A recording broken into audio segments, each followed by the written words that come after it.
All right, sixth graders, this is to help you with question number 6 on CR 14. So it involves multiplying decimals. So we have 24.25 times 5.5. Okay, so before I ever start this problem, this is just for me. I estimate, because sometimes with decimals, I find my students, what they have a hard time with is, where do I put the decimal point? Well, if you estimate, at the end of the day, there's no guessing game about where the decimal point goes.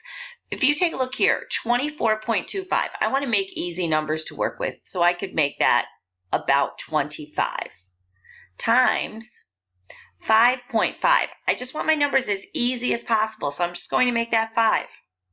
So now I have 25 times 5. You can think of that if I have 5 quarters, right? 25 times 5. 5 times 5 is 25. Put down a 5, carry a 2.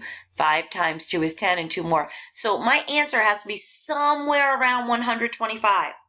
So if I have 1,000 as an answer, that's not a shot. If I have 1.26 as an answer, we don't have a shot at that. Your answer from your estimation, you know, is going to be somewhere around 125. Now let's actually multiply. 24.25 times 5.5. No need to line up decimal points with multiplying decimals. You multiply pretending there's no decimal points, and at the end of the problem, we figure out where the decimal point goes. Okay, 5 times 5 is 25. Put down a 5, carry a 2. 5 times 2 is 10, and 2 more is 12. Put down a 2, carry a 1. 5 times 4 is 20, and 1 more is 21. Put down a 1, carry a 2. 5 times 2 is 10, and 2 more is 12. Now I have to do a 0 placeholder.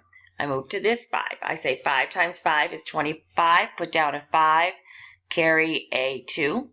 5 times 2 is 10, and 2 more is 12. Put down a 2, carry a 1. 5 times 4 is 20, and 1 more is 21. Put down a 1, carry a 2. 5 times 2 is 10, and 2 more is 12. And I just add these numbers up. 5 and 2 is 7, 2 and 1 is 3, 2 and 1 is 3, 1 and 2 is 3, 1. Woo!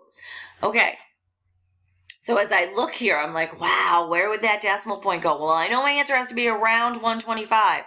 Oh, 133 is pretty close to 125. So I know my decimal point has to go there.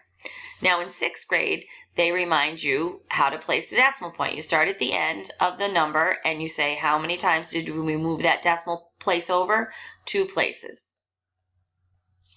Then we go to our next number. How many places did I move that over? 1 place. I add those up, so it means in my answer, I have to move over 3 places. So I have to move over 1, 2, 3 decimal places. So that's how your 6th grade teachers, I believe, show you the standard algorithm. I also use estimation, and then I don't guess where my decimal point goes. I hope that helps.